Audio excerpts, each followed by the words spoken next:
அவரோடு எதிர்பார்த்து கொண்டிருக்கக்கூடிய மரியாதைக்குரிய மக்கள் சிந்தனை பேரனுடைய தலைவர் ஸ்டாலின் குணேசன் அவர்கள், படைப்பாளிகள், சகோதர சகோதரிகள், நண்பர்கள் அனைவருக்கும் மகிழ்ச்சிகரமான வணக்கத்தை முதலில் நான் தெரிவித்துக் கொள்கின்றேன். இந்திய கலாச்சார நட்புறவு கழகத்தினுடைய மாநாடு என்கிற போது அதற்குரிய தனித்தன்மையான செயல்முறைகள் இருக்கின்றன. உள்ளபடியே இந்த நிகழ்ச்சியிலே பங்கேற்பதில் நான் மட்டில்ல மகிழ்ச்சி அடைகின்றேன். இந்திய கலாச்சார நட்புறவு கழகம், சமாதான ஒருமைப்பாட்டு கழகம், தமிழ்நாடு கலை இலக்கிய பெருமன்றம் போன்ற அமைப்புகள், இந்த அமைப்புகளுடைய தேவை இப்போது முன்னை காட்டிலும் அதிகரித்திருக்கிறது. இந்த அமைப்புகள் விரிவடைய வேண்டும், மக்களிடத்தில் மகத்தான செல்வாக்கை பெற வேண்டும். எதிர்வரும் காலங்களில் இந்த அமைப்புகளுடைய சமூக மேம்பாட்டு பங்களிப்பு என்பது மிகவும் குறிப்பிடத்தக்கதாக இருக்கும். அதற்கான முறையிலே நம்மை தயார்படுத்திக் கொள்ள வேண்டிய அவசியமும் இருக்கிறது. இந்த அமைப்பின் மாநாட்டை ஒட்டி 3 சேவையாளர்கள், சமூகத்திற்கான பங்களிப்பை செலுத்தியவர்களுக்கு பாராட்டு நிகழ்வும் இப்போது நடைபெற்றிருக்கிறது. அத்தோடு நம்முடைய அன்பிற்குரிய தோழர் வழக்கறிஞர் கே. சுப்பிரமணியன் அவர்கள் எழுதிய பால்ராஜ் சகானி என்ற புத்தகமும் இந்த மேடையிலே அறிமுகப்படுத்தப்பட்டிருக்கிறது. இந்த 3 பேர் இங்கு பாராட்டப்பட்டிருப்பது குறித்து விரிவாக இதற்கு முன்பே பேசியிருக்கிறார்கள். இருந்தாலும் நம்முடைய அன்பிற் சிறந்த தோழர் மௌனசாமி அவர்கள் இரத்த தான இயக்கத்தை எப்படி ஒரு மக்கள் இயக்கமாக ஏறத்தாழ 4 நூற்றாண்டுகளுக்கு மேல் நண்பர்களை, தோழர்களை துணைக்கு வைத்துக் கொண்டு சிறப்பாக நடத்தி வருகிறார் என்பதை எடுத்துச் சொன்னார்கள். அவ்வாறு எடுத்து சொன்ன போது எனக்கு 2-3 நிகழ்வுகள் எனக்கு கண் முன்னாலே வந்து நிழலாடின. ஒன்று, விடுதலை வேள்வியில் தமிழகம் என்று சொல்லக்கூடிய அந்த நூலை கடந்த 25 ஆண்டுகளுக்கு முன்பு ஒரு 4 ஆண்டு காலத்திற்கு மேல் வழக்கறிஞர் தொழிலை கொஞ்சம் ஒதுக்கி வைத்துவிட்டு அந்த பணியிலே முழுமையாக ஈடுபட்டோம். அப்போது அந்த நூல் நிறைவேறும் தருவாயிலே கடைசி வரை தேடியும் ஒரு தியாகியினுடைய படம் கிடைக்கவில்லை. அந்த தியாகியின் பெயர் எம்.ஏ. ஈஸ்வரன் என்பது. ஈரோடு என்று சொன்னாலே நம் அனைவருக்கும் நினைவுக்கு வருபவர் தந்தை பெரியார். அதுபோல சில ஆளுமைகள், அரசியல் ஆளுமைகள் நம் நினைவுக்கு வருவார்கள். ஒரு சிலருக்கு தெரிந்திருக்கும், ஈரோடு என்றால் கணித மேதை ராமானுஜன் பிறந்த ஊர் என்ற செய்தி ஒரு சிலருக்கு தெரிந்திருக்கும். ஏனென்றால் அது பூர்வீகம் கும்பகோணமாக இருந்தாலும் அவர் பிறந்த ஊர் ஈரோடு. ஆனால் எம்.ஏ. ஈஸ்வரன் என்று சொல்லக்கூடிய ஒரு மகத்தான தியாகி, அவர் மொத்தம் 9.5 ஆண்டு காலம் சிறையில் இருந்திருக்கிறார். அவர் சாகிற வரை திருமணம் செய்து கொள்ளவில்லை. ஏனென்றால் காந்தியடிகள் மதுரைக்கு வந்தபோது சட்டையை கழட்டி கடைசியிலே இனிமேல் கோவணம்தான் நான் இறுதி வரை கட்டிக்கொள்வேன், முழு ஆடை நான் உடுத்திக் கொள்ள மாட்டேன் என்று சபதம் எடுத்தார் அல்லவா? அந்த சபதம் எடுத்ததை பார்த்து ஈரோட்டில் இருந்த அந்த இளைஞர், இனி விடுதலை கிடைக்கின்ற வரை நான் காலில் செருப்படிய மாட்டேன் என்று சபதம் ஏற்றார். அது அவருக்கு ஒரு திருப்தியாக இருக்கவில்லை. காலில் செருப்பணியாத ஒரு பெரிய தியாகமா என்று அவரே கருதி 2வது சபதமாக நான் திருமணம் செய்து கொள்ள மாட்டேன், விடுதலை கிடைத்த பிறகுதான் திருமணம் செய்து கொள்வேன் என்று சபதம் ஏற்றார். ஆனால் விடுதலை கிடைத்த போது அவருக்கு ரொம்பவும் வயதாகிவிட்டது. ஆகவே இறுதி வரை அவர் திருமணம் செய்து கொள்ளவில்லை. அவர் எண்ணற்ற தியாகங்களை செய்திருக்கிறார். 9.5 ஆண்டு காலம் சிறைச்சாலையில் இருந்தது மட்டுமல்ல, ஏராளமான தியாகங்களை செய்திருக்கிறார். அது பற்றி இப்போது விரிவாக பேசுவதற்கு நேரமில்லை. ஆனால் அத்தகைய ஒரு பெரிய தியாகி, அவரது திருவுருவ படம் கிடைக்கவில்லை. அவரை பற்றியான ஒரு ஆய்வு கட்டுரை தயார் செய்துவிட்டோம். ஆனால் அந்த கட்டுரையில் அவர் படம் இடம்பெற்றால் தான் அதற்கு ஒரு உயிர்ப்பு இருக்கும். எல்லா தியாகிகளுடைய படங்களையும் நாம் அறிதல் முயன்று தேடி கண்டுபிடித்து விட்டோம். ஆனால் இந்த ஒரு படம் மட்டும் நமக்கு கிடைக்கவில்லை. அவர் ஈரோட்டை சார்ந்தவர்தான் என்றாலும் 1946 விடுதலை கிடைப்பதற்கு முன்பே அவர் காங்கிரஸ் பேர் இயக்கத்தின் சார்பாக சட்டப்பேரவை உறுப்பினராகவும் தேர்வு செய்யப்பட்டிருக்கிறார் ஏகமனதாக. அப்படியெல்லாம் ஒரு வரலாறு அவருக்கு இருந்தாலும் அவருக்கு ஒரு புகைப்படம் இல்லை. ஏனென்றால் அவருக்கு திருமணமாகவில்லை என்பது மட்டுமல்ல, எந்த வாரிசுகளும் உறவினர்களும் செல்வாக்குள்ளவர்களும் எவரும் இல்லை. ஆகவேதான் அவர் கண்டுகொள்ளப்படவில்லை. அதுவரைக்கும் அவர் பெயர் ஏன் வெளிவரவில்லை? விடுதலை வேள்வியில் தமிழகம் என்ற அந்த நூல் வெளிவர வரைக்கும் அந்த அவரது வரலாறு வெளிவரவில்லை என்றால், ஈரோட்டு மக்களுக்கே அவர் வரலாறு தெரியாது என்றால் அதற்கு காரணம் அவர் ஏழ்மையான சாதாரண குடும்பத்தில் பிறந்தவர், ஆனால் கற்றறிந்தவர். அந்த காலத்திலே சென்ட் ஜோசப் கல்லூரியிலே போய் மிகுந்த படித்து ஆங்கில அறிவும் அத்தனையும் உள்ளவர் தான் அவர். இன்னும் அவருக்கு ஏராளமான சிறப்புகள் இருக்கின்றன. ஆனாலும் அவர் வெளியே தெரியப்படவில்லை. கடைசியில் அந்த புகைப்படத்தை தேடி அலைந்த போது பெருந்தரையிலே வெட்டையங்கிணறு என்று சொல்லக்கூடிய பகுதியிலே சீதாராம் சிங் என்று சொல்லக்கூடிய ஒரு தியாகி, அவர் கையிலே இந்த ஈஸ்வரன் படம் இருக்கும். ஏனென்றால் அவர் ஒரு காலத்திலே விடுதலை போராட்ட தியாகிகளுடைய அந்த மலர் ஒன்றை தயாரித்திருக்கிறார். அந்த காலத்தில் அந்த மலரில் அவர் படம் இருக்கிறது, ஈஸ்வரன் படம் இருக்கிறது. ஆனால் அது கருப்பாக இருக்கிறது. அந்த காலத்தில் தயாரிக்கப்பட்ட படம் என்பதால் அந்த படத்தை மறுபடியும் ஒரு படம் எடுக்க முடியவில்லை. அது எவ்வளவுதான் முயற்சித்தும் அது முடியவில்லை. ஆகவே அந்த ஒரிஜினல் படம் அவர்கிட்ட இருக்கும் அல்லவா, எப்படியாவது தேடி பிடிக்கலாம் என்று நான் சீதாராம் சிங் அவர்களை பார்ப்பதற்கு வெட்டையங்கிணறு சென்றோம். பெருந்தரை பக்கத்திலே தெங்களூர் பக்கத்திலே இருக்கிற ஒரு கிராமம் தான் வெட்டையங்கிணறு. அங்கு போய் சென்றபோது சொன்னார்கள், அவர் பெருந்தரை மருத்துவமனையில் படுத்திருக்கிறார் என்று. அவர் பெரிய தியாகி, தியாகிகள் சங்க தலைவராக 25 ஆண்டு காலம் இருந்தவர் சீதாராம் சிங். உங்களுக்கெல்லாம் தெரியும், ஜோதிநாத் சிங் என்ற பெயர் கேள்விப்பட்டிருப்பீர்கள். மார்க்சிஸ்ட் கம்யூனிஸ்ட் கட்சியின் சார்பிலே அவர் நாடாளுமன்ற உறுப்பினராக கூட வேட்பாளராக நின்றவர் அந்த காலத்தில். அந்த ஜோதிநாத் சிங்குடைய சொந்த சகோதரர் தான் சீதாராம் சிங். ஆகவே அவர் கடைசியிலே பெருந்துறையில் இருக்கிறார், மருத்துவமனையில் இருக்கிறார் என்று கேள்விப்பட்ட பிறகு மருத்துவமனைக்கு போய் பார்த்தால் தன்னந்தனியாக படுத்திருந்தார் ஒரு தியாகி. கடைசியிலே கேட்டால், சென்னையிலிருந்து என் மகன் வந்திருக்கிறான், வீட்டுக்கு சென்றிருக்கிறான், அவன் வருவான், நான் காத்திருக்கிறேன். எதற்காக காத்திருக்கிறேன் கேட்டபோது சொன்னார், ஒரு 20 நாட்களாக எனக்கு ஒரு இந்த குரூப் ரேர் குரூப் என்னுடைய ரத்தம், ஆகவே அது கிடைக்கவில்லை, ஆகவே தேடியும் கிடைக்கவில்லை, ஆகவே அது கிடைக்கின்ற வரை இந்த மருத்துவமனையில் இருக்கின்ற சூழ்நிலையிலே இருக்கிறேன், இந்த ரத்தத்தை ஏற்றி கொண்டுதான் நான் செல்ல முடியும், சிகிச்சை அவ்வாறு இருக்கிறது என்று என்னிடத்திலே சொன்னார். சொல்ல சொல்ல அவர் மகன், சென்னையிலிருந்து வந்த மகன் வந்து சேர்ந்தார். நான் அவரிடத்திலே சொன்னேன், எம்ஏ ஈஸ்வரன் என்ற படம் வாங்குவதற்காக இந்த தியாகி சங்க தலைவராக இருந்த இவரிடத்தில் நான் வந்திருக்கிறேன். உங்கள் தந்தையிடத்திலே அந்த படம் இருந்தாலும் இருக்கலாம், எங்காவது வீட்டில் இருக்கிறதா தேட வேண்டும் என்று சொன்ன பிறகு, ஓ ஈஸ்வரன் படமா என்று என் கையை பிடித்துக் கொண்டு ரொம்ப சந்தோஷப்பட்டு, அந்த படம் எப்படியாவது தேடி பிடிக்கலாம், ஆனால் அந்த காலத்தில் இருந்தது இருக்கிறதா தெரியவில்லை, நீ வீட்டில் எப்படியாவது போய் தேடிக்கொண்டு வா என்று மகனிடத்திலே சொன்னார். மகனுக்கே 60 வயதுக்கு மேல் ரிட்டையர் ஆகிவிட்டார். அவர் கடைசியிலே நான் 2 நாட்கள் கழித்து நான் தேடி பார்க்கிறேன். நான் உடனே, இது முக்கியம் அல்ல, முதலில் ரத்தம் இவருக்கு கிடைக்க வேண்டும் என்றால் என்ன குரூப் என்று கேட்டேன். சொன்னார்கள். நான் உடனே ஈரோட்டுக்கு சென்று வங்கியிலே வேலை செய்யக்கூடிய 2 பேர் அதிகாரிகள், அவர்கள் 2 பேரும் அந்த ரத்த தான சங்கம் என்ற ஒரு சங்கம் இருந்தது, அந்த சங்கத்தை பிடித்தால் அந்த 2 பேரை எங்கொண்டு அனுப்பிவிட்டார்கள். நானும் காரிலே அழைத்து பெருந்துறைக்கு கொண்டு போய் அந்த மருத்துவமனையில் கொண்டு போய் அந்த 2 பேரையும் நிறுத்திவிட்டேன். அவர்கள் ரத்தம் கொடுப்பதற்கு தயாராக இருக்கிறார். அந்த நேரத்தில் அவர் வீட்டுக்கு சென்று 2 நாளாக தேடி பிடித்து ஈஸ்வரன் படத்தை தேடி, அந்த படம் அவருக்கு என்னவென்று தெரியாது, ஆகவே ஒரு பெரிய கத்தையான பழைய படங்களை எல்லாம் எடுத்துக்கொண்டு வந்தார். எந்த எடுத்து பார்த்தாலும் அந்த படமே கிடைக்கவில்லை. கடைசியாக அந்த படம் கிடைத்து விட்டது. எம்ஏ ஈஸ்வரனுடைய படம் கிடைத்து விட்டது. மருத்துவர் வேலை சென்றிருக்கிறார். அவர் திரும்பி கீழே வந்த பிறகு இந்த ரத்தம் எடுக்க வேண்டும்.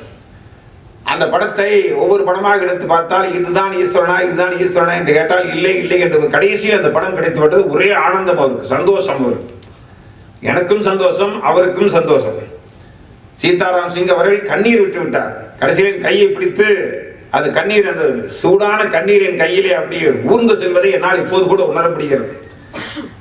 அப்புறம் பார்த்தால் மருத்துவர் மேலே இருந்து வருவார் என்று பார்த்துக் கொண்டிருக்கிறோம். ரத்தம் கொடுப்பதற்கு இவர் தயாராக இருக்கிறார்.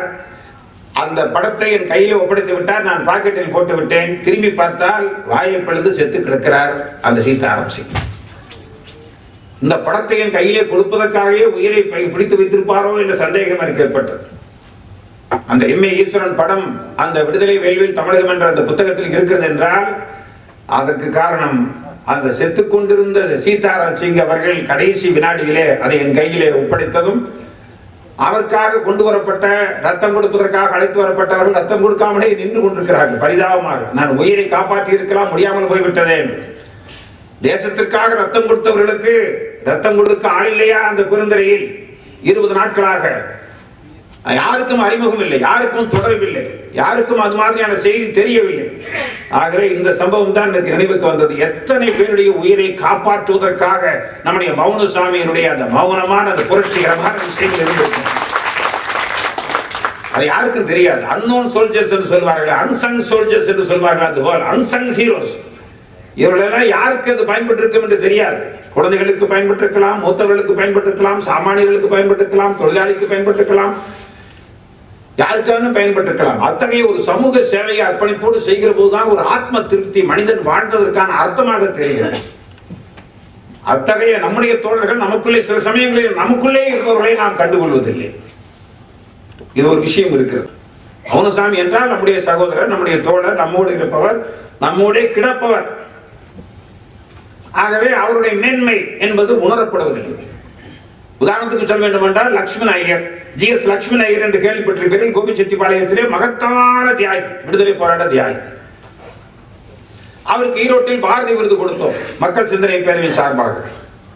பெரிய ஏற்பாட்டை செய்து, பிரம்மாண்டமான ஏற்பாட்டை செய்து அவருக்கு பாரதி விருது வழங்கப்பட்டது.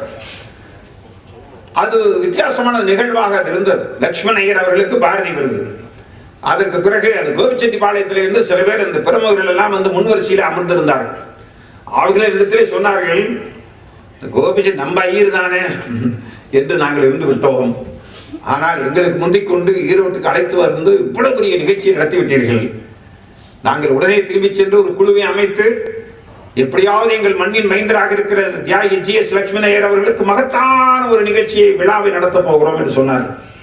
சில சமயங்களில் அந்த ஆர்வம் அந்த நேரத்தில் பீரிடும், அதற்கு பிறகு அப்படியே அடங்கி போய்விடும். அதுபோல் அடங்கி போய்விட்டது.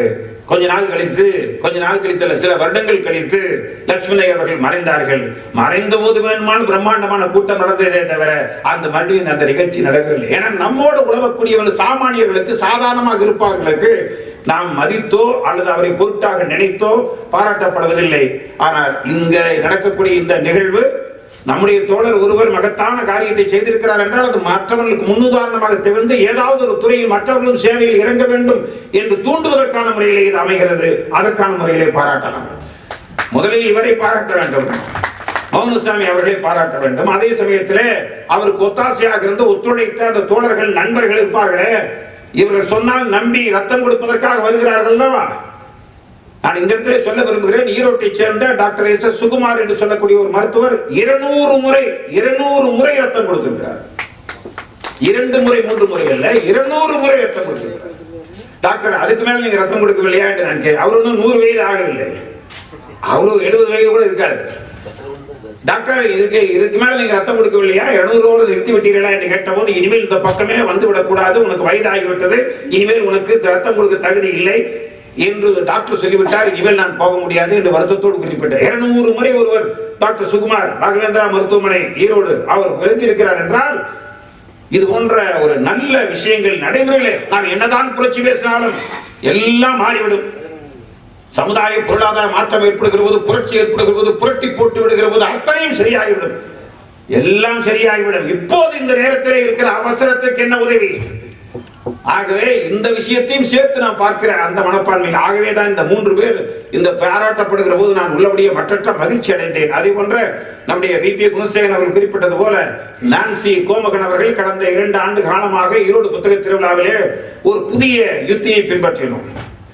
அதாவது காலையில இருந்து மாலை வரை, காலை 11 மணிக்கு புத்தக திருவிழாவுக்கு மாணவர்கள் வர தொடங்குவார்கள்.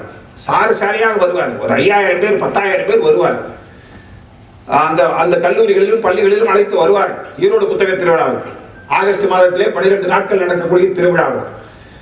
அந்த கடந்த 2 ஆண்டுகளுக்கு முன்பு அவரிடத்திலே தொலைபேசியில் தொடர்பு கொண்டு, இந்த ஈரோடு புத்தக திருவிழாவிலே கதை சொல்லும் நிகழ்ச்சி ஒன்றை அறிமுகப்படுத்த போகிறோம், நீங்கள் தான் அதை ஒருங்கிணைக்க வேண்டும் என்று கேட்டோம். கடந்த 2 ஆண்டுகளாக அந்த 12 நாட்களுக்கும் நல்ல கதை சொல்லிகளை தமிழ்நாடு பூராவில் வரவழைத்து, சில சமயங்கள் அவரே நேரடியாக வந்து அந்த ஈரோடு புத்தக திருவிழாவிலே அந்த கதை சொல்லி பல்லாயிரக்கணக்கான மாணவர்களுக்கு இதுவரை விழிப்புணர்வு ஏற்படுத்தியவர் நம்முடைய நான்சி கோமகன் அவர். அத்தகையவர்களுக்கு அவர் நல்ல ஒரு புத்தகங்கள் எழுதியிருக்கிறார்கள் மட்டுமல்ல, சமீப காலத்திலே இந்த சிறார் இலக்கியம் என்பது ஒரு புத்துணர்ச்சி பெற்றிருக்கிறது. சிறார் இலக்கியம் என்பதற்கு ஒரு காலத்தில் அழவள்ளியப்பன் போன்றவர்கள் ஏதாவது ஒருவர் இருவர் அந்த குழந்தை இலக்கியத்தை பற்றி பேசிக் கொண்டிருந்த அந்த தன்மை மாறி இப்போது குறிப்பாக இந்த மேற்கு மாவட்டங்களிலே அது ஒரு பிடிப்பு ஏற்பட்டுக் கொண்டிருக்கிறது. சிறார் இலக்கியம் சம்பந்தமான விழிப்புணர்வு ஏற்பட்டு சிறார் இலக்கிய செயற்பாட்டாளர்கள் சில பேர் உருவாகி இருக்கிறார்கள். அவ்வாறு உருவாவதற்கான முறையிலே உருவாகி இருப்பவரும் பலர் உருவாவதற்கு காரணமாக இருந்தவருமான நான்சி கோமகன் அவர்கள் பாராட்டப்பட்டதையும் நான் நினைத்து பார்த்து மகிழ்ச்சி அடைகின்றேன். அவரையும் நான் உங்கள் சார்பிலே நான் பாராட்டுகிறேன். அதே போல இளைஞராக இருந்தாலும் துடிப்பாக இருந்தாலும் மரத்தை காப்பாற்றுகிறோம், எதிர்காலத்தை உருவாக்குகிறோம் என்று சொல்லக்கூடிய நம்முடைய அன்பை சிறந்த, நான் இதுவரை அவரை நான் கேள்விப்படாவிட்டாலும் கூட நந்தகுமார் அவர்கள் அவர் செய்திருக்கிற சேவையை, அவருடைய பின்புலத்தை, அவர் எந்த மாதிரி செய்தார் என்பது குறித்து எல்லாம் இப்போது சொன்னார்கள். நான் இந்த மாதிரி நிகழ்வுகளே இப்படிப்பட்டவர்கள் பாராட்டப்படுவது நான் நினைத்து பார்க்கிறேன். சாதாரணமாக தெரியும், எந்த நாட்டில் அறிஞர்கள் பாராட்டப்படுகிறார்களோ அந்த நாட்டில் தான் அறிஞர்கள் தோன்றுவார்கள். எந்த நாட்டில் கவிஞர்கள் கொண்டாடப்படுகிறார்களோ அந்த நாட்டில் தான் கவிஞர்கள் உதிப்பார்கள். எந்த நாட்டில் சிந்தனையாளர்கள் அங்கீகரிக்கப்படுகிறார்களோ அந்த நாட்டில் தான் சிந்தனையாளர்கள் என்பவர்கள் அரும்புவார்கள். சிந்தனையாளர்களே உருவாகும். வெறும் பாராட்டால் உருவாகிவிட மாட்டார்கள். ஆனால் பாராட்டாமல் விட்டால் புதிதாக உருவாக மாட்டார்கள். பாராட்டு புதிதாக உருவாக்கக்கூடியவர்களை தட்டி எழுப்பும். ஆகவே இது ஒரு நல்ல நிகழ்வாக நான் நினைக்கின்றேன். இது ஒரு முன்னுதாரணமாக நான் கருதுகிறேன். சாதாரணமான முறையிலே மரியாதைக்குரிய ராதாகிருஷ்ணன் அவர்கள் ஒரு பாராட்டும் பண்புள்ளவர். அவர் ஒரு விரிந்த மனப்பான்மை உள்ளவர். நல்ல பி.ஆர். கிருஷ்ணய்யர் அவர்கள் வந்து சிறப்பு விருந்தினராக பங்கேற்ற அந்த நிகழ்வில் திடீரென்று என்னை அழைத்து இதே போன்ற ஒரு பாராட்டு நிகழ்வை நடத்தினார். இஸ்கஸ் மாநாடு என்றால் மாநாடு மட்டுமல்ல, அதில் ஒரு பாராட்டு நிகழ்வு, சொற்பொழிவு ஒன்று நடக்கும், பாராட்டு நிகழ்வு ஒன்று நடக்கும் என்பது போல. நான் அதை கூட எனக்கு பாராட்டியதை நான் பெரிதாக கருதவில்லை. ஆனால் அதே நிகழ்வில் அதே வி.ஆர். கிருஷ்ணய்யர் இன்னொருவரை பாராட்டிய போதுதான் அந்த பாராட்டு நிகழ்வுக்கு ஒரு அர்த்தம் வந்தது. அது யார் என்றால் பார்வதி கிருஷ்ணன் அவர்கள். இப்போது எப்படி மரியாதைக்குரிய பவுனசாமி அவர்கள், நான்சி மோகன் அவர்கள், நாகராஜ் இவர்கள்லாம் 3 பேர் பாராட்டப்படுகிறார்கள் போல நாம் ஒரு 15 ஆண்டுகளுக்கு முன்பு 20 ஆண்டுகளுக்கு முன்பு பாராட்டப்பட்ட போது வி.ஆர். கிருஷ்ணய்யர் அவர்கள் கரங்களால், அப்போது நாம் இளமையாக வயது குறைவாக இருக்கிற போது அது ஒரு உற்சாகம் அளிக்கிற விஷயம் தான். ஆகவே கூட நான் என்ன நினைத்தேன் என்றால், இந்த பார்வதி கிருஷ்ணன் எப்படி ஏற்றுக்கொண்டார் என்றுதான் நான் கருதினேன். இந்த பார்வதி கிருஷ்ணன் இதை எப்படி ஏற்றுக்கொண்டார், அவரை எப்படி ஏற்றுக்கொள்ளக்கூடிய வித்தையை ராதாகிருஷ்ணன் என்ன செய்தார்? இவர் அவரையும் வி.ஆர். கிருஷ்ணய்யரையும் வரவைத்து விட்டார், பார்வதி கிருஷ்ணனையும் ஏற்றுக்கொள்ள வைத்து விட்டார். இந்த சம்பவங்கள் எல்லாம் என் மேடையிலே உட்கார்ந்திருந்த போது நிழல் ஆடின. நான் இந்த நிகழ்ச்சியில் நான் ஒரு குறிப்பிட்ட விஷயத்தை நான் சொல்ல விரும்புகிறேன். சிற்பி பாலசுப்ரமணியன் அவர்களுக்கு 90வது வயது. இதை பாராட்ட வேண்டும் என்று கருதி அவரும் கண்டிப்பாக இந்த நிகழ்விலே பங்கேற்றிருப்பார். பாராட்டுகிற நிகழ்வு என்பதற்காக மட்டுமல்ல, இது ஒரு நட்புறவு இயக்கம் என்ற அடிப்படையிலே, ஒரு முற்போக்கு இயக்கம் என்ற அடிப்படையிலே கண்டிப்பாக இந்த நிகழ்வுக்கு மரியாதை கொடுத்து வந்திருப்பார். இப்போது அவர் குடும்பத்தாரும் மருத்துவரும் தான் தடுத்திருப்பார்கள். நாளை போய் நீங்கள் கேட்டு பாருங்கள், அதான் வந்திருக்கு. அத்தகைய ஒரு விசாலமான மனது படைத்தவர். சென்ற ஆண்டு 89வது வயது அவருக்கு. நீங்கள் தான் பாரதி விருது கொடுக்க வேண்டும், ஏனென்றால் ஆயிரா வெங்கடாச்சலபதி அவர்களுக்கு பாரதி விருது வழங்குகிறோம், நீங்கள் வந்துதான் அதை வழங்க வேண்டும், உங்கள் கரங்களால் வழங்கினால் தான் அது ஒரு பெருமையாக இருக்கும் என்று நாங்கள் தொலைபேசியில் குறிப்பிட்டோம். அதே போல் வந்தார். வந்தது மட்டுமல்ல, அந்த விருதை வழங்கியது மட்டுமல்ல, மிகச்சிறந்த உரையாற்றினார். ஒரு 89 வயதில் ஒரு சின்ன தடுமாற்றம் கூட இல்லாமல், ஒரு சின்ன அளவுக்கு ஒரு பிசல் இல்லாமல், அந்த உச்சரிக்கிற வார்த்தையும் அந்த கவித்துவத்தோடு ஆழமான அர்த்தமுள்ள அந்த வாக்கியங்களையும் வார்த்தைகளையும் அமைப்பை உருவாக்குகிற அந்த அற்புதமான விஷயங்களை பார்க்கிற போது நான் ஆச்சரியப்பட்டேன். அவரிடத்தில் இருக்கிற அத்தனை அம்சங்கள் நமக்கு தெரியும். ஆனால் இந்த வயதானவரும் கூட அந்த தடுமாற்றம் இல்லாமல், நாம் கடைசியாக ஒரு வேண்டுகோள் விட்டிருக்கிறோம், உங்களது வாழ்க்கை வரலாற்றை முழுமையாக எழுத வேண்டும். பேராசிரியர் சிப்பி பாலசுப்ரமணிய வாழ்க்கை வரலாறு என்பது வெறும் அவரது வாழ்க்கை வரலாறு மட்டுமல்ல, ஒரு தமிழ் இலக்கியத்தின், தமிழ் கவிதை உலகத்தின், சாகித்ய அகாடமியின் எத்தனையோ வரலாறுகள் அதற்குள் வர வேண்டியது இருக்கிறது. நீங்கள் எழுத வேண்டும், நியூ செஞ்சுரி புத்தக நிறுவனம் அதை வெளியிட தயாராக இருக்கிறது என்று ஏறத்தாழ 1 வருடத்துக்கு முன்பே அவரிடத்தில் சொல்லி இருக்கிறோம். அவரும் அதை எழுதி கொண்டிருக்கிறார். ஏறத்தாழ பாதி எழுதி முடித்து விட்டார் என்ற நல்ல செய்தியை இந்த இடத்திலே நான் வெளியிட விரும்புகிறேன். ஆகவே ஒரு 20 கவிதை தொகுதிகள் அவர் வெளியிட்டிருக்கிறார் இதுவரை. அதில் ஒரு கவிதை தொகுதிக்குத்தான், கிராமத்து நதி என்று சொல்லக்கூடிய அந்த கவிதை தொகுதிக்குத்தான் சாகித்ய அகாடமி விருது வழங்கி இருக்கிறது. அதுபோல ஏறத்தாழ 30 புத்தகங்களை இவர் பதிப்பித்திருக்கிறார். 16 புத்தகங்கள் உரைநடை புத்தகங்கள் எழுதியிருக்கிறார். 9 வாழ்க்கை வரலாறுகள் எழுதியிருக்கிறார். பெரியசாமி தூரனை பற்றி, சேப்பா நம்முடைய சேலம் பகடாளர் நரசிம்மன் நாயுடு பற்றி அழுத்தம் திருத்தமாக எழுதியவர் அவர்தான். இதுவரை எழுதப்பட்ட வரலாற்றிலேயே பகடால் நரசிம்மன் நாயுடு அவர்களை பற்றி மிக துல்லியமான முறையிலே வரலாற்றை வெளிக்கொண்டு வந்தவர் சிப்பி பாலசுப்ரமணியம். சமீபத்தில் நான் சொல்வது இந்த பாரதி விழாவுக்கு பிறகு கூட துணிச்சலாக இப்போது 2-3 மாதங்களுக்கு முன்பு ஈரோப்பிலே ஒரு இலக்கிய திருவிழாவுக்கு அவரை அழைத்தோம்.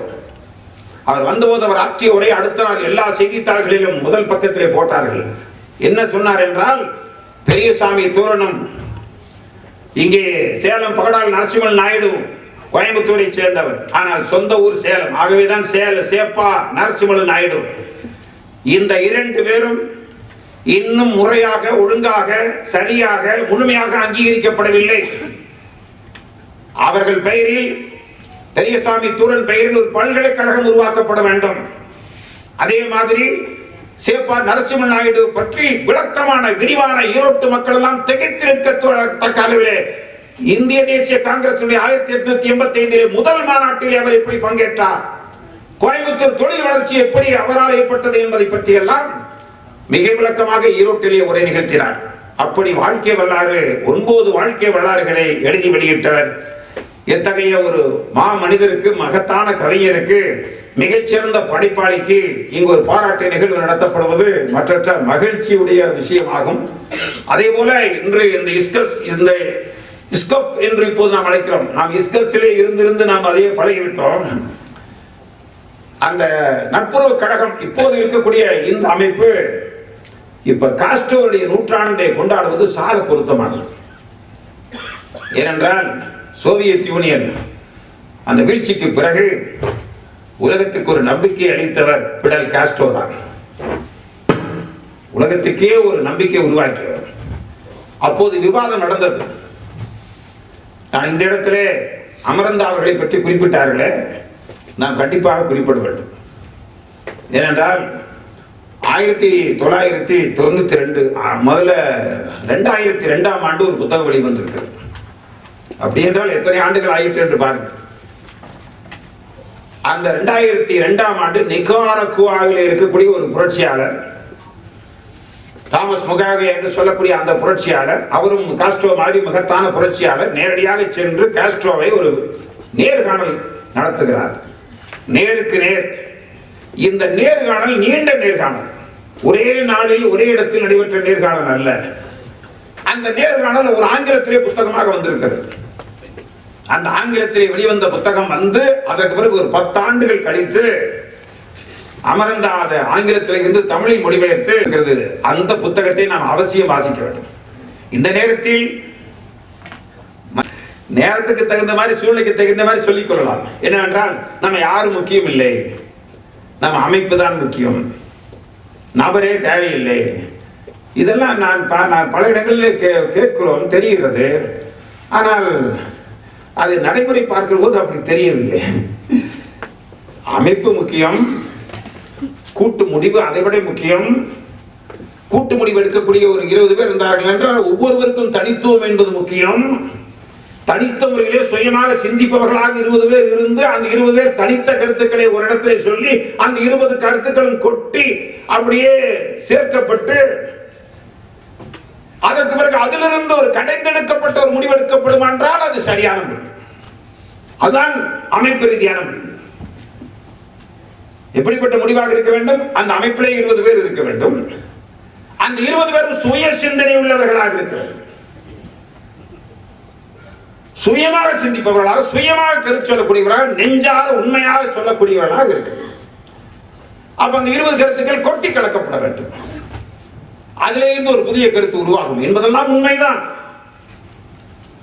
அதே சந்தேகம் இல்லை. அதே சமயத்தில் வரலாற்றில் தனிநபர் வகிக்கும் பாத்திரம் என்ற ஒன்று இருக்கிறது. அவர்தான் காஸ்ட்ரோ. நீங்க காஸ்ட்ரோ 14 மணி நேரம் பேசுகிறார், 10 மணி நேரம் பேசுகிறார், அதை கேட்கிறார்கள் என்றால் ஆகவே அதுக்கு அந்த தனித்திறமை அவருக்கு இருந்திருக்கிறது. அதை கேட்கிறார். அது சமூகத்திற்காக பயன்படுகிறது, விழிப்புணர்வுக்கு பயன்படுகிறது, தட்டி எழுப்புவதற்கு பயன்படுகிறது.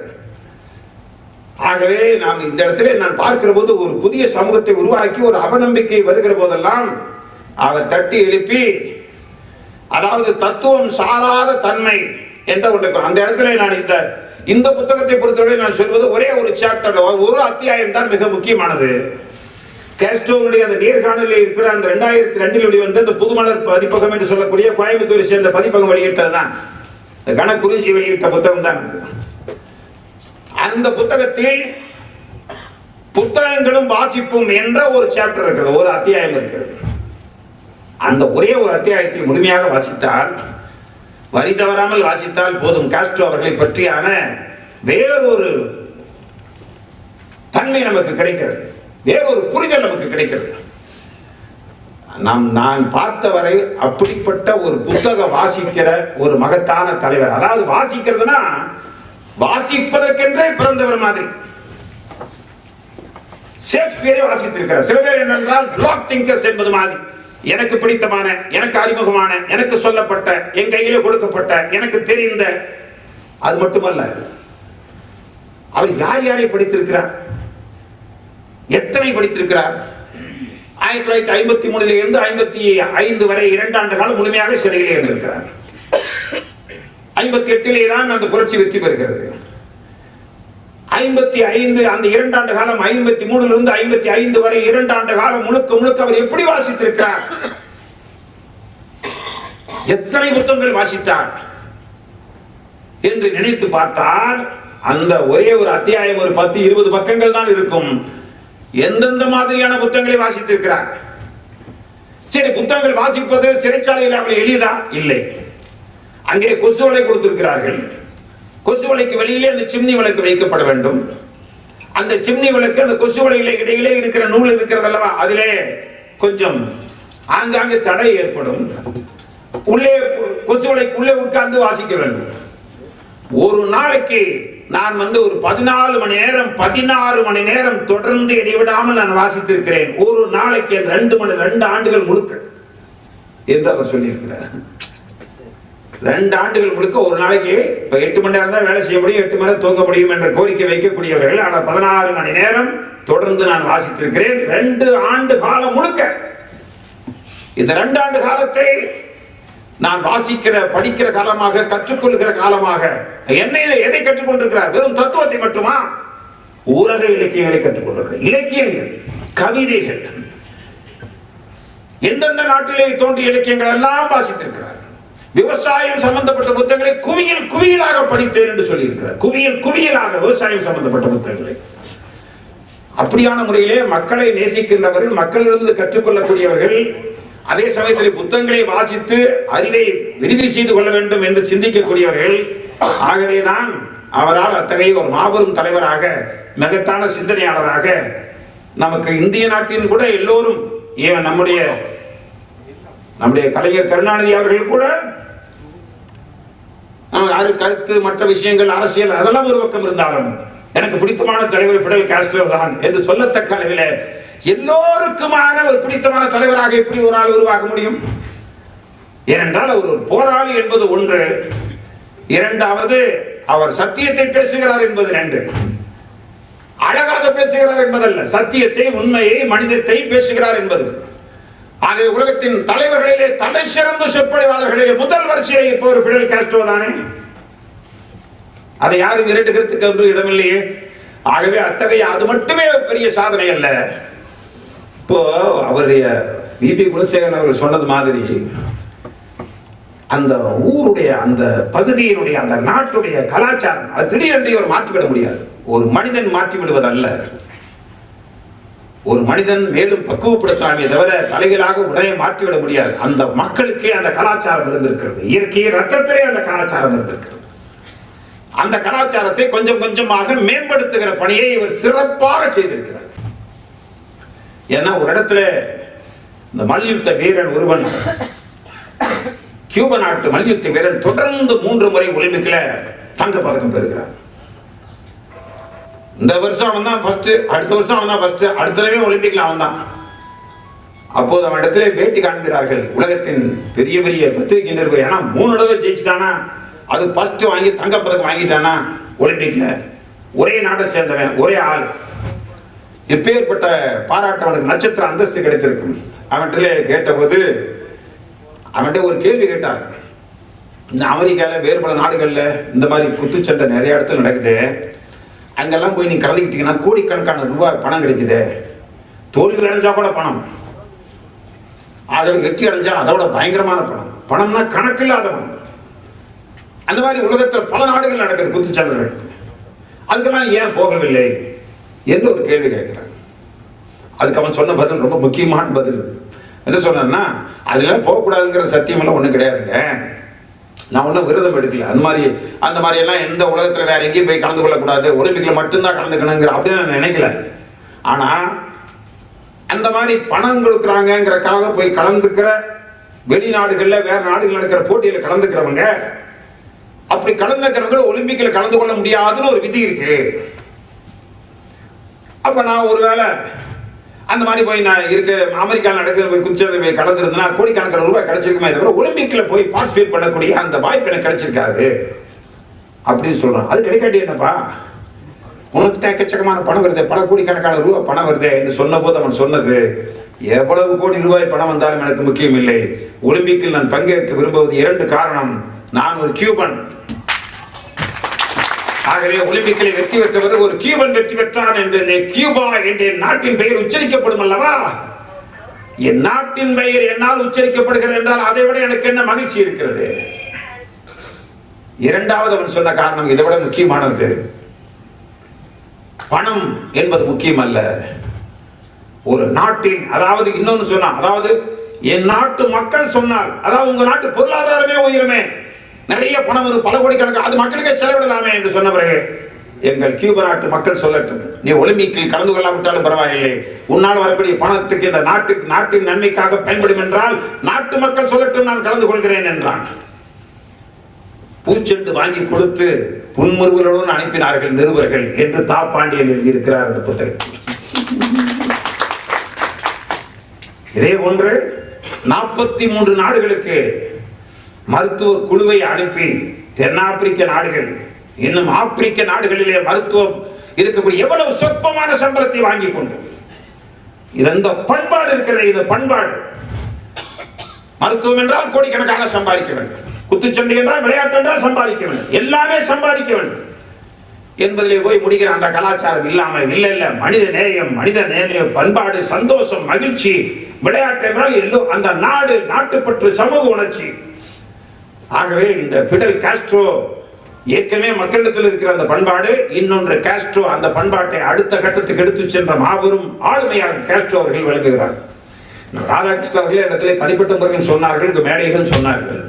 ஏனென்றால் அதிக நேரம் நீட்டி பேச வேண்டாம் என்று நான் கருதுகிறேன். இருந்தாலும் நிறைவாக ஒரு கருத்தை, ஏனென்றால் இப்போ ஜப்பான் சென்று வந்த 2 விஷயங்களாவது நீங்க சொல்ல வேண்டும். அவர் சொன்னதை பார்த்தா உண்மையா அதை சொல்ல வேண்டும் என்பது போல என்னிடத்திலே சொன்னார். இல்ல அப்படி வேண்டாம். எனக்கு ஆச்சரியம் என்னவென்றால், நாம் 1985 ரஷ்யாவுக்கு சோவியத் யூனியன், அப்போது சோவியத் யூனியனுக்கு சென்றிருக்கிறோம். அப்போ நமக்கு 25 வயது தான். ஆமா, அது ஒரு சின்ன வயதிலிருந்து குழந்தை பருவத்தில் இருந்தே பொது உடைமை இயக்க குடும்பத்திலே பின்புலத்திலே பிறந்ததால் அது ஏதோ சொர்க்க லோகம் மாதிரி ஒரு கனவு தானே நமக்கு இருந்திருக்கும். அப்ப கோர்பச்சேவ் இருந்தார், அவர் ஆட்சியும் இருந்தது, சோவியத் யூனியனும் இருந்தது. நாங்கள் உட்கார்ந்து இருந்த இடத்துல இருந்து ஒரு 50 அடி வித்தியாசத்திலே தான் அவர் அந்த உலக மாநாட்டை தொடங்கி வைக்கின்ற அந்த மைதானம் அமைந்தது. அவரையும் பக்கத்திலே இருந்து பார்க்கிற வாய்ப்பு நமக்கு கிடைத்தது. ஆனால் அப்போது அது சொர்க்கபுரி மாதிரி, அது ஒரு மாதிரியான சூழ்நிலையிலே மனநிலையில் இருப்போம், நம் வயதும் அப்படி. ஆனால் இப்போது அதே மனநிலையில் இருக்கிற வாய்ப்பு இல்லை அல்லவா. இப்ப ஜப்பான் சென்றால் அங்கு ஒரு ஒழுக்கத்தை நாம் பார்க்கிறோம். நாம் கற்றுக்கொள்ள வேண்டியது வெறும் புத்தகங்களிடமிருந்து மட்டுமல்ல, மனிதர்களிடமிருந்து கற்றுக்கொள்ளலாம். அல்லது பல நாடுகளில் இருக்கிற பல்வேறு நாடுகளில் இருக்கக்கூடிய, எப்போ என்னை அழைத்தவர்கள் யார் என்றால், பல நாடுகளுக்கு நாம் சென்று சொற்பொழிவுகளுக்காக சென்றிருக்கிறோம். ஆனால் இங்கு மக்கள் சிந்தனை பேரவை என்ற அந்த அமைப்பை 3 ஆண்டுகளுக்கு முன்பே மக்கள் சிந்தனை பேரவை ஜப்பான் கிளை என்று அவர்கள் அங்கு இருக்கிற சில இளைஞர்கள் ஒன்றாக சேர்ந்து தொடங்கிவிட்டார்கள்.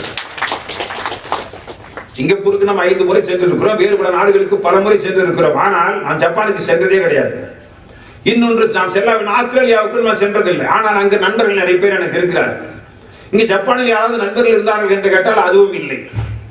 ஆனால் நம்முடைய மக்கள் சிந்தனை பேரவையுடைய செயல்பாட்டை அங்கு இருக்கிற சில இளைஞர்கள் உன்னிப்பாக கவனித்து அவர்களுக்கு ஆகஸ்ட் மாதத்தில் தான் பெரும்பாலும் விடுமுறை. அமெரிக்காவில் இருப்பவர்கள் இங்கு வருகிற போது டிசம்பரில் தான் வருவார்கள். அதே போல் அங்கிருப்பவர்கள் ஆகஸ்டில் தான் பெரும்பாலும் வருவார்கள். அவர்களுக்கு விடுமுறை காலம் என்பது ஆகஸ்டில் தான். அதெல்லாம் எனக்கு தெரியாது, அங்கு போனவருக்கு தான் எனக்கு தெரியுது.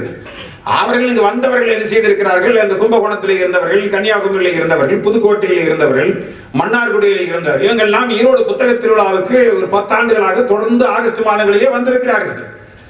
வந்தவர்கள் யார் என்று நமக்கு தெரியாது, அவர்கள் இன்னும் அறிமுகப்படுத்திக் கொள்ளவில்லை. அது மட்டுமல்லாமல் மக்கள் சிந்தனை பேரவையின் இதர நடவடிக்கைகளும் கவனித்திருக்கிறார். 3 ஆண்டுகளுக்கு முன்பே இடத்தில் நேரடியாக வந்து பேரவையை அங்கு தொடங்க வேண்டும் என்றார். நான் ஆச்சரியப்பட்டு விட்டேன். என்ன பேரவையை மற்ற மாவட்டங்களில் தொடங்கியிருக்கிறார்கள் புரிகிறது. ஒரு 15 மாவட்டங்களிலே அவர்களாக தொடங்கி இருக்கிறார். ஜப்பானில் தொடங்குவதா, சட்டம் என்ன சொல்கிறது என்றெல்லாம் பார்த்துக் கொள்ளுங்கள். வேண்டுமானால் நீங்கள் வேறொரு பெயரில் ஒரு அமைப்பை உருவாக்கிக் கொள்ளுங்கள், ஒரு சகோதர அமைப்பு மாதிரி வைத்துக் கொள்ளலாம் என்று நான் எவ்வளவோ சொன்னேன். இல்லை மக்கள் சிந்தனை பேரவை ஜப்பான் சாப்டர் என்றுதான் நாங்கள் தொடங்க வேண்டும் என்று அடம்பிடித்தார்கள். அதற்கு பிறகு தொடங்கி 3 ஆண்டுகள் ஆகிற்று. வெற்றிகரமாக மிகச்சிறப்பான முறையிலே நடத்தினார்கள். அங்கு மக்கள் சிந்தனை பேரவையின் சார்பாக பாரதி விழா வரக்கூடிய நவம்பர் 8ஆம் தேதி, கடந்த 8ஆம் தேதி பாரதி விழா நடைபெற்றது எழுச்சிகரமான முறையில். இதுவரை ஜப்பான் வரலாற்றில் பாரதி விழா நடைபெற்றது கிடையாது. மக்கள் சிந்தனை பேரவை அங்கு உருவாக்கப்பட்ட பிறகு இங்கு ஏற்கனவே ஈரோட்டில் 27வது ஆண்டாக நடந்து முடிந்து வரக்கூடிய டிசம்பர் 11ஆம் தேதி 28வது ஆண்டாக நடைபெற இருக்கிறது அல்லவா. இந்த தாக்கத்தில் அவர்களும் பாரதி விழாவை நடத்தினார்கள். இன்னொன்று அறிவியல் நிகழ்ச்சி என்று தனி அறிவியல் மாநாட்டை நடத்தினார்கள் மக்கள் சிந்தனை பேரவையின் சார்பில். அங்கு போன பிறகுதான் மக்கள் சிந்தனை பேரவையின் சார்பில் அந்த ஜப்பானில் இருக்கிற அறிவியலாளர்கள் யார் யாரெல்லாம் 10 ஆண்டுகள் 20 ஆண்டுகளுக்கு முன்பு இங்கிருந்து சென்று முனைவர் பட்டம் அறிவியலிலே பெறுவதற்காகவும் முது முனைவர் பட்டம் பெறுவதற்காகவும் ஆராய்ச்சி செய்வதற்காகவும் அங்கு சென்றவர்கள் யார் யார் என்று கடந்த ஓராண்டு காலமாக தீவிர ஆய்வு செய்து பார்த்தால் ஏறத்தாழ ஒரு 100 அற்புதமான அறிவியல் இளைஞர்கள் தமிழ்நாட்டில் இருந்து சென்றவர்கள். அவர்கள் சென்று 1/4 நூற்றாண்டு காலம் இருக்கலாம், ஆனால் கண்டுகொள்ளப்படவில்லை. சிந்தனை பேரவையின் சார்பாக அவர்கள் எல்லாம் ஒரு மாநாடு, அறிவியல் மாநாடு, ஜப்பான் அளவில் இருக்கிற தமிழ் அறிவியலாளர்களுடைய மாநாட்டை ஒன்றை நடத்தி அந்த மாநாட்டில் பங்கேற்பதற்காகத்தான் நான் ஜப்பான் சென்றேன். அங்கு பார்த்தபோது ஆச்சரியப்படத்தக்க அற்புதமான முறையிலே ஏறத்தாழ நோபல் பரிசு கிடைக்கத்தக்க அளவிலே மகத்தான சாதனை செய்த தமிழ் அறிவியலாளர்களை அங்கு பார்க்க வாய்ப்பு கிடைத்தது. அந்த மாநாடு காலையில் இருந்து மாலை வரை நடைபெற்றது. அந்த அறிவியலாளர்களுடைய உரைகளும் அத்தனை பேரும் தமிழர்கள், ஒரே ஒருவர் கூட தமிழர் அல்லாதவர் கிடையாது. எவ்வளவு பெரிய அறிவியல் சாதனைகள் செய்திருக்கிறார்கள். அப்ப நாம பேரவையின் சார்பாக என்ன சொன்னோம் என்றால், இங்கு வந்து சாதனை செய்திருக்கிறீர்கள், பாராட்டத்தக்கதுதான். ஆனால் அதே சமயத்தில் உங்கள் அறிவியல் அறிவும் உங்களது அனுபவமும் உங்களது ஞானமும் இந்தியாவுக்கு தேவைப்படுகிறது, குறிப்பாக தமிழகத்துக்கு தேவைப்படுகிறது. எதிர்காலத்தில் நீங்கள் அத்தனை பேரும் தமிழகத்திற்கு வந்து தமிழ்நாட்டின் அறிவியல் வளர்ச்சிக்கு என்னென்ன பங்களிப்பை செலுத்த முடியுமோ அத்தனையும் செலுத்த வேண்டும் என்று அவர்களை கேட்டுக்கொண்ட போது அவர்கள் மற்றற்ற மகிழ்ச்சி அடைந்தார்கள். இவ்வாறு எங்களை யாரும் கண்டுகொள்ளவில்லை. நாங்கள் ஏதோ தேசபக்தி அற்றவர்களாகவும் மொழிப்பற்ற அற்றவர்களாகவும் வெளிநாட்டுக்கு ஏதோ பஞ்சம் பிழைக்க சென்றவர்களாகவும் நாங்கள் சம்பாதிக்க சென்றவர்களாகவும் தான் எங்களை வர்ணித்தார்களே தவிர இது மாதிரி எங்கள் திறமையை அங்கீகரித்து எங்களுக்கு பாராட்டு மடல் வழங்கியது மட்டுமல்ல, தமிழ்நாட்டின் வளர்ச்சிக்காக நீங்கள் செய்ய வேண்டும் என்று கேட்டுக்கொண்டீர்களே, அதற்காக மகிழ்கிறோம் என்று என்னென்ன திட்டங்கள் சொல்கிறீர்களோ அத்தனைக்கும் நாங்கள் வருகிறோம், எங்கள் செலவிலே வருகிறோம் என்று சொல்கிறார்கள்.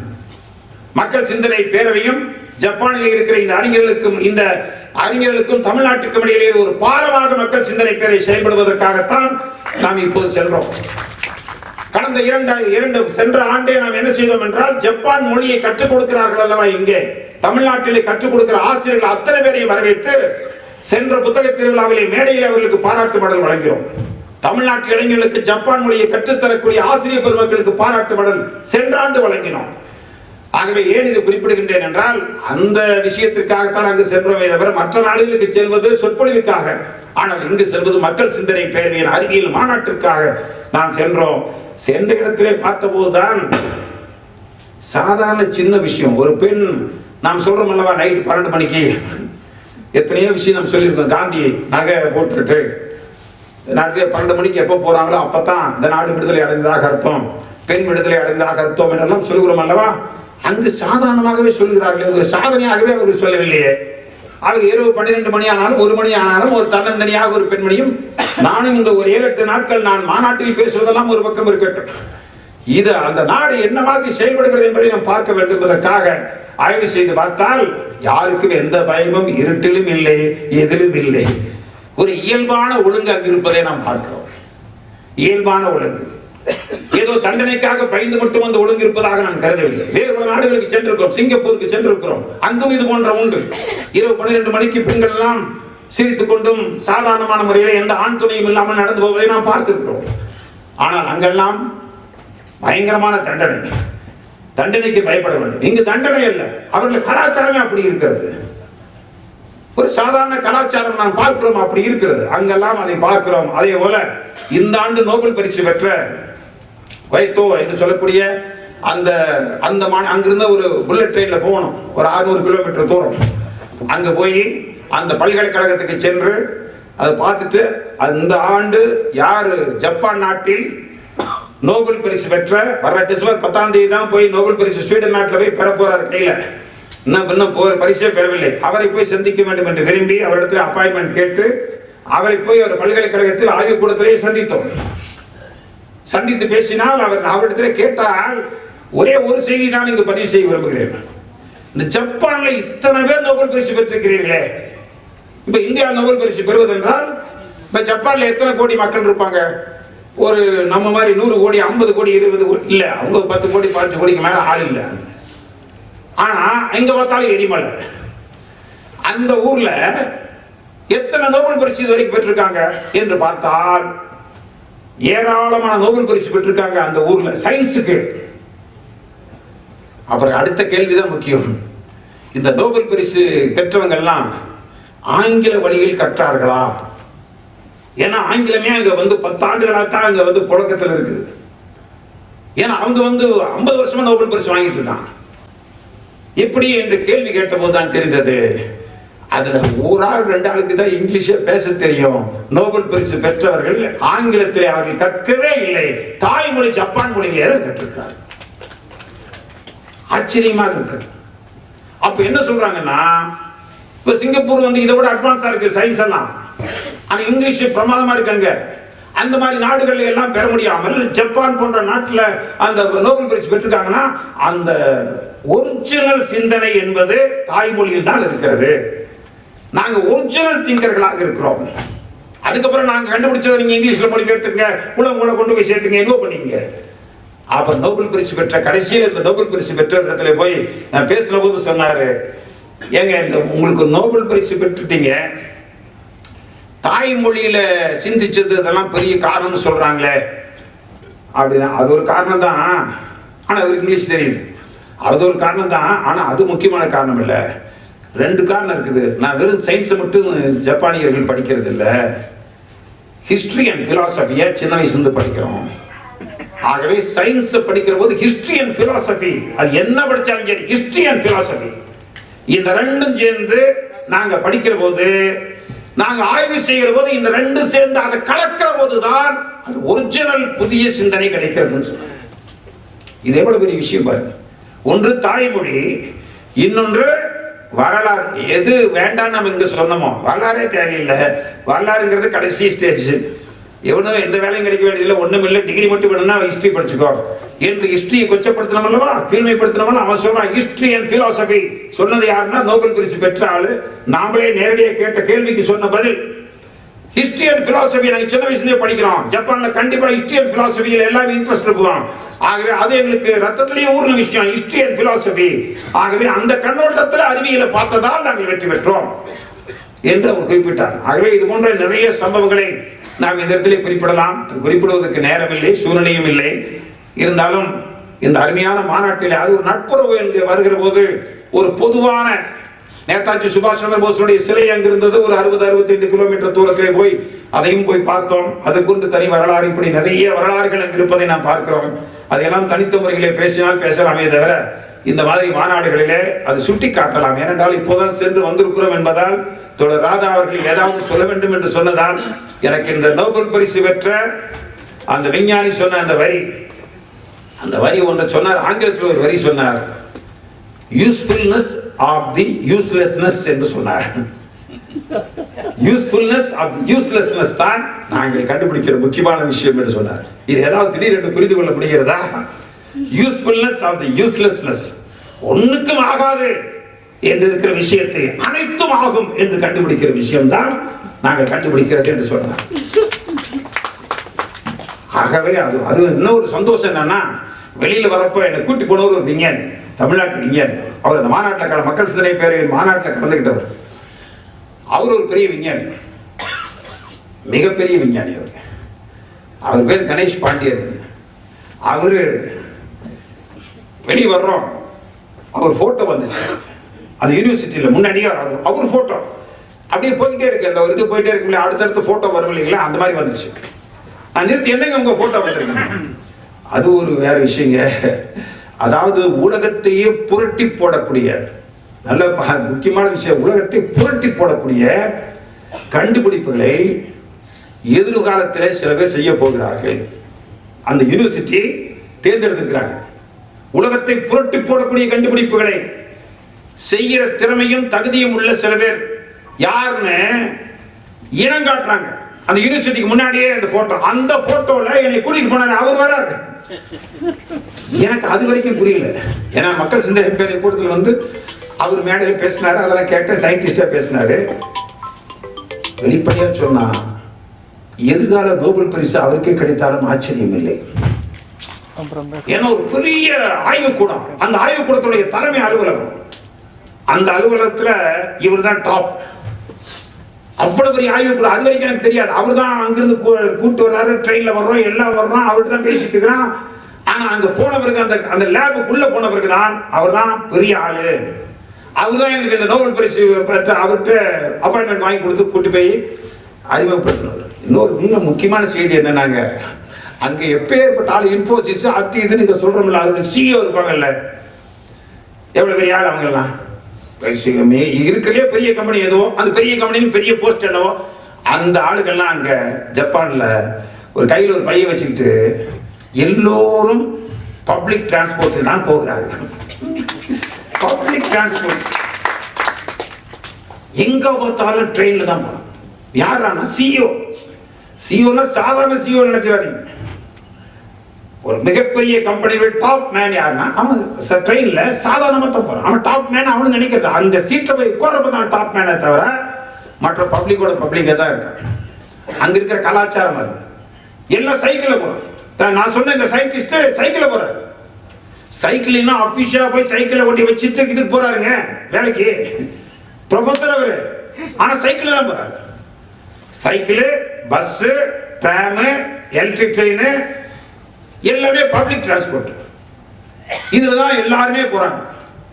ரொம்ப கம்மியான ஆளுதுன்னா கார் வச்சிருக்கிற மினிமம். அதே மாதிரி வீடு எல்லாமே சாதாரண வீடு, செல்ஃப் கண்டென்டட் லைஃப். பெரிய ஆளா இருப்பான், ஆனா வீடு சாதாரணமான வீடு, சாதாரண எளிய வாழ்க்கை. பெரிய இதெல்லாம் கிடையாது, ஆடம்பரம் எல்லாம் அங்கே கிடையாது.